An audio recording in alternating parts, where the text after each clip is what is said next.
नमस्कार दोस्तों, आप जानकारी ना रखने के कारण आपको काफ़ी चीज़ों का नुकसान हो जाता है। आप अगर सिटी में रह रहे हैं या गाँव में रह रहे हैं और आपको कोई थोड़ी जानकारी नहीं होती है, तो परेशानी आपको तो नहीं आती, लेकिन जब बाद में आपको पता चलता है, तो आपको फाइनेंशियल बहुत नुकसान होता है। हाँ दोस्तों, अगर आपको कुछ ऐसा हुआ है, तो आप क्लेम कर सकते हैं, लेकिन आपको जानकारी होना तो चाहिए। तो दोस्तों, आज का टॉपिक ऐसा ही है एफएमए के बारे में।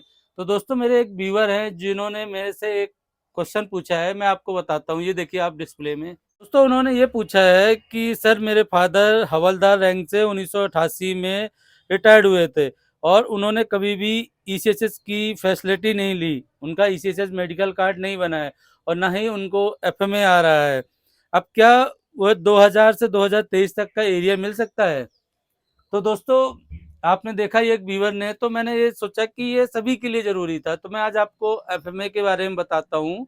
वीडियो इम्पोर्टेंट है, आप गौर से समझिए। तो जैसा आप जानते हैं, पहले मैं थोड़ा आपको एफएमए के बारे में बता दूं। एफएमए क्या होता है? एफएमए है दोस्तों आपका fix medical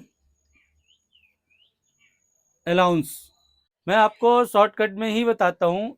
fix medical allowance दोस्तों वो होता है कि जिनके पास हॉस्पिटल की सुविधा ना हो।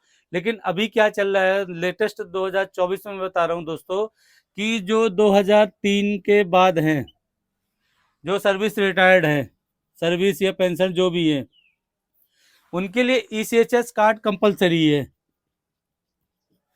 लेकिन 2003 के पहले के हैं और वो रिटायर्ड हैं, उनको एफएमए नहीं मिल रहा है। एक्चुअल दोस्तों, एफएमए का प्रोसीजर ये था कि अगर आप गांव से या सिटी से दूर रह रहे हैं, जहां आपके 50 किलोमीटर के दायरे में कोई भी एमएच या ईसीएचएस की सुविधाएं नहीं है, वो एमएफए के लिए अप्लाई कर सकते थे। दोस्तों, ये आपको 1000 रुपये पर मंथ, अभी जो चल रहा है, आपको 1000 रुपये पर मंथ मिलता है। अब दोस्तों, प्रॉब्लम ये है कि जिन्हें पुराने पेंशन उन्हें नहीं मिला, तो उन्हें क्या करना है, तो वो मैं बताता हूँ दोस्तों। आप ये ध्यान रखिए। अभी दो चीज़ है दोस्तों। पहला है एक बैंक और दूसरा स्पर्श। मैं इन दोनों के लिए बता रहा हूँ दोस्तों, कि आप देख लीजिए। तो पहले मैं आपको बैंक पेंशनरों को बताता हूँ कि जो बैंक से पेंशन ले रहे हैं। दोस्तों, आपको अपने बैंक में संपर्क करना होगा और वहाँ आपको उसके पहले आपको जो ईसीएसएस है, वहाँ से नॉन पेमेंट सर्टिफिकेट लेना होगा। आप ईसीएसएस से नॉन पेमेंट सर्टिफिकेट लेंगे कि आपने ईसीएसएस कार्ड नहीं बनवाया है, और वो अपने बैंक को देंगे, और बैंक ये देगा अपने सीपीसी को। आप जानते हैं दोस्तों, सीपीसी क्या होता है, कि जिस डिस्ट्रिक्ट में आप रह रहे हैं, तो जैसे आप स्टेट बैंक के हैं, एसबीआई के, तो इनका जितने डिस्ट्रिक्ट हैं उन सबका एक सीपीसी होगा आपके डिस्ट्रिक्ट के कैपिटल में, जो आपका स्टेट है। जैसे फॉर एग्जांपल के तो बता रहा हूँ कि अगर जबलपुर में हैं आप, और जबलपुर में है एसबीआई का आपका अकाउंट है, तो भोपाल में आपका सीपीसी होगा। भोपाल गोविंदगढ़ में सीपीसी है इनका। तो जो सीपीसी है, तो क्योंकि आपकी जो पेंशन आ रही है बैंक से आ रही है, तो वो सीपीसी ही देता है। तो आपको एरियर के लिए आपको अप्लाई करना पड़ेगा जब से आपको नहीं मिला है, जिस पीरियड में आप रिटायर्ड हुए थे।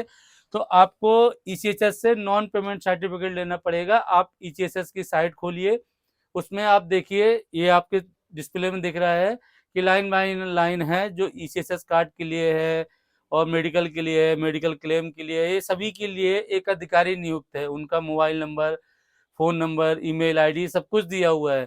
आप उनसे कांटेक्ट कीजिए कि सर, मेरे को ईसीएसएस का एफएमए लेना है, मेरे को आप नॉन पेमेंट सर्टिफिकेट लेना है, वो कहाँ मिलेगा, आप कैसे मिलेगा, वो मेरे को चाहिए। तो आप पहले नॉन पेमेंट सर्टिफिकेट लीजिए और अपने बैंक के थ्रू सीपीसी को भेज दीजिए। ऐसे ही दोस्तों, जो स्पर्श वाले हैं, स्पर्श वालों को डबल प्रॉब्लम जानी है दोस्तों। क्यों? स्पर्श वाले क्या करेंगे, जो स्पर्श के हैं, वो पहले सीपीसी से लेंगे और ईसीएचएस से, इन दोनों से लेंगे।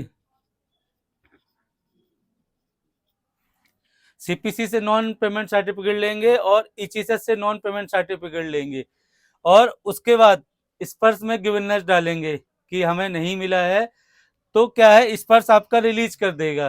क्यों, स्पर्श तो आपको मांगेगा ही। कोई भी चीज आपको, अगर आप ये ध्यान रखिए, ये सिर्फ एफएमए के बारे में नहीं है, मैं आपको एक क्लियर चीज और बता रहा हूँ कि अगर आपका कोई भी पैसा रुका पड़ा है और आप स्पर्श में माइग्रेशन हो चुके हैं, तो आपका स्पर्श जब ही देगा, आपको रिलीज करेगा, जब आप सीपीसी से नॉन पेमेंट सर्टिफिकेट लेंगे।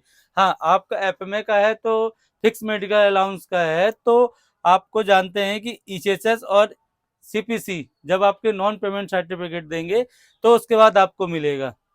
आपको हाँ टाइम लगेगा दोस्तों, लेकिन आपका जितना भी एरियल है, कि अगर जैसे एक पेंशनर जो मेरे ये थे, ये 1980 में रिटायर्ड हुए थे, अभी जब अभी 2024 चल रहा है, तो जब तक क्लियर होगा ये 1,000 रुपये पर मंथ के हिसाब से देंगे। जैसा जैसा बढ़ा है, आप ये जानते हैं कि ये कंफ्यूज मत होइएगा कि आपको 1,000 रुपये के हिसाब से एरियल मिलेगा। जो एरियल मिलेगा आपको, जैसे 2005 में था, पहले 100 रुपये था, फिर 300 हुआ, फिर 500 हुआ, अब 1,000 रुपये है। तो जिस पीरियड में जो ईयर था उसका कैलकुलेट करके आपको एरियल दिया जाएगा, लेकिन उसके लिए आपको ये दोनों लेने पड़ेंगे, नॉन पेमेंट सर्टिफिकेट की। हाँ, नॉन पेमेंट सर्टिफिकेट क्या होता है दोस्तों, वो बैंक लिख के देता है, ये एक नॉर्मल सर्टिफिकेट है। सीपीसी लिख के देगा कि हाँ, जो आप पेंशनर हैं, आपका नाम देगा, अकाउंट नंबर देगा, आपका पीपीओ नंबर देगा कि हाँ, इनको हमने एफएमए का कोई पैसा नहीं दिया है। वो हो जाएगा नॉन पेमेंट सर्टिफिकेट कि हमने इनकी पेमेंट नहीं की है एफएमए की। और ईसीएचएस देगा कि हमने इनसे कोई पेमेंट नहीं लिया था, ये रिटायर्डी थे जब नहीं लिया था, और इनका कार्ड नहीं बना हुआ है ईसीएचएस। ईसीएचएस तो पेमेंट आपसे 2003 के बाद वालों का जो एक फिक्स अमाउंट होता है, ओआर का और जेसीओ और अफसर का, सबका अलग अलग कटता है, आप ये जानते हैं। आप नए या पुराने पेंशनर हैं, पुराने पेंशनरों को तो नहीं कटता, नए पेंशनरों को ये कटता है।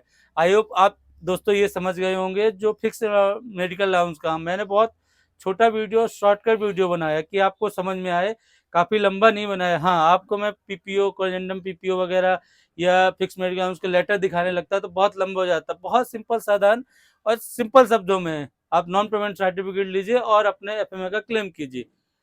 दोस्तों, अगर आपको इसमें अभी कुछ कंफ्यूजन है या कुछ समझ में नहीं आया, तो आप वीडियो के नीचे कमेंट्स कीजिए, मैं रिप्लाई देने की कोशिश करूंगा। मिलते हैं एक नए वीडियो में। नमस्कार दोस्तों।